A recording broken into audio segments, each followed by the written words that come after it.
I think first of all, what I'd like to do is just show you where we are. So here's North America. I was going to zoom in using Google captions from Google Earth and over to the west coast of Canada. And we're going to zoom down into the lower portion of Vancouver Island. Just across from Vancouver, we have the city of Nanaimo. There's Parksville. This is our little town of Qualicum Beach. This was the chart that was provided to us to justify closing schools. 4 schools were going to be closed out of 15. I simply asked for some of the historical enrollment as far back as the school that was being proposed for closure. The high school in our little town was being proposed for closure. So we did receive that data, and we see that the enrollment had been lower previously than the forecast low that we were provided. This chart, the gray area and the red line are the same as this gray area and red line, just with more historical data, and also on the vertical axis we got all students in the chart. So what's interesting about our little town is that we just spent almost $10 million 7 years previously on opening an expansion for that school, and now 7 years and 1 month later, we were being asked to close not only the $10 million expansion, but also the entire school. So our next thing was to look more closely at the projection. We asked, well, how did they come up with the forecast? And we were told that the provincial government's Statistical Agency, after the last census, they use indicators each year after the census to estimate what the population is for each year after the census, and that provides the footing, the foundation with which to continue to create the future populations. We were told that the government used the 1998 methods that had not changed for, well, 13 years, and we were told how they did it. They used the change in the number of electrical connections to residents as well as old age security. However, I had worked for BC Statistics, and I was surprised that the 1998 methods were still posted, because the methods had changed, including the use of telephone line hookups. Now, telephone line hookups have a couple of problems right away. They miss a lot of the young adults at that time, in particular in the early 2000s, young urban adults, and also telephone hookups are highly correlated with electrical hookups. So basically, you're getting the same indicator. When you build a single-family dwelling, you get an electrical line and you get a telephone line. So it overstates our confidence is really what it does. So we were told that the methods paper from 1998 would be revised very soon. That was in August 2011. And so here's what we received after extensive analysis. It was later determined that telephone line data was a suitable indicator and was subsequently added to the model in the year 2000. And then when I took that to the ministry, they said that Statistics Canada thinks that BC has better quality population estimates. I actually asked if maybe Statistics Canada should use telephone data as well, but I did not receive any replies on that. So I found this very curious. So I wanted to read this paper, so I asked many times. Actually 12 times over 6 months, I wrote emails to request the citation, or at least the title, a copy, or at least the title of this study, so that I could find it and read it. But I received, finally I went through Freedom of Information and received on June 22nd an email saying that please be advised the records, the title, and the copy of the feasibility study you requested are withheld in their entirety pursuant to Section 16, disclosure harmful to intergovernmental relations and negotiations.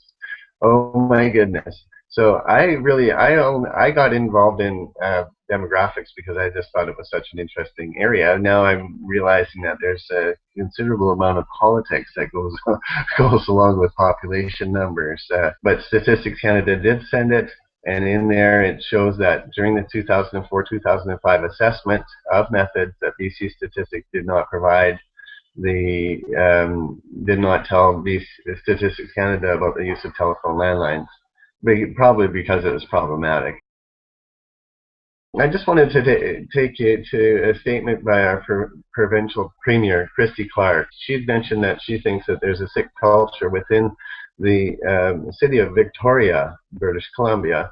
She says she would like to get back out to our communities where people live and work, and where they can express their concerns, and that perhaps that will help provide a cure for what to the unhealthy culture within the provincial capital. I continued to pursue with BC Statistics why the methods were different. We were told we do not see value in continuing to respond to inquiries of a similar nature. The population projection project then was developed to find a way to provide community members with an understanding of where we are and where we are heading on current demographic trends, but it must be based on open data, not something that a small group of people can, withhold.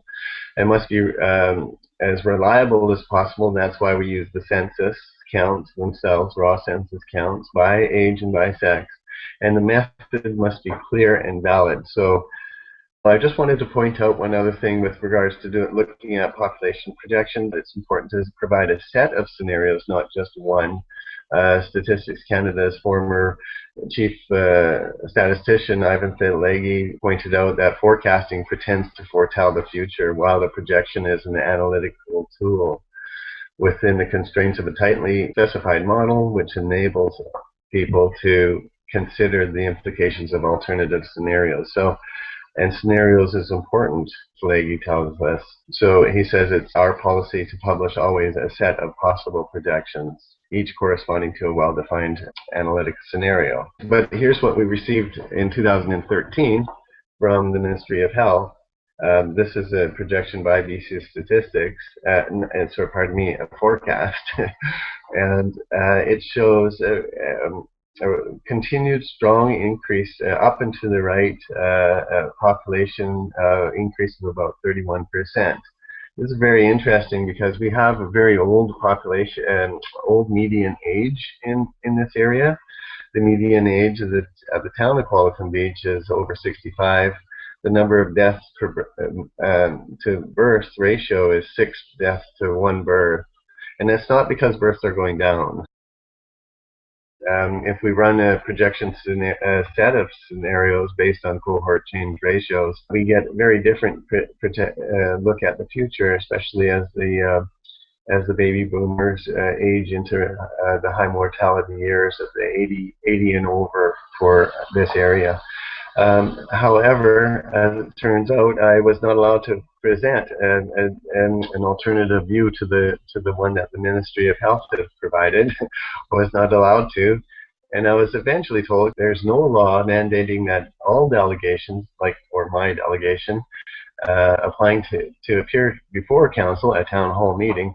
It's discretionary. At the same time, in 2013. A new school enrollment. Now the red line we recall from earlier, now we've received numbers. We didn't receive this chart, we were just given these numbers, and these numbers show by the year 2027 the enrollment will have gone down and gone back up, roughly staying about the same as it is now, and it won't go up the way that the previous forecast in 2010 provided us. Actually, if we shoot this out to match up to 2027, we are looking at well over 500 student difference, getting closer to 1,000 students difference in this new forecast. So I asked over and over again, how did you come up with these numbers? Anyways, so this is the letter I received back, and any attempt to suggest or imply a grassy knoll conspiracy theory is disrespectful of the work that trustees, staff and the community, which I thought I was a member too, has done collaboratively to this point. The methods still were not provided, so that was very interesting. Anyways, I'd like to introduce to you a lady named Elvina Slump. She's from another town in British Columbia, similar to our town. It's Penticton, British Columbia. And she was questioning some of the things that were going on in Penticton, and she received this letter from paid for by the taxpayers, given the go-ahead from the mayor of Penticton to send Elvina a letter saying your allegations are defamatory and unfounded, and the employees are entitled to damages. So this is senior staff. Chief Financial Officer in particular, damages for defamatory statements made about them and collectively reserve the right to seek damages from you. So this public outcry was so strong that the city of Penticton backed down, and Elvina has become somewhat famous in our province for having spoken out. Sometimes when things get really bad, then it's time for things to turn around. We can make things much better. In closing, there's the projection page. It's this Google Population Projection Project for Canada, and go to the education section. Now this is where we're making videos now as another way of helping people get familiar with how to do projections.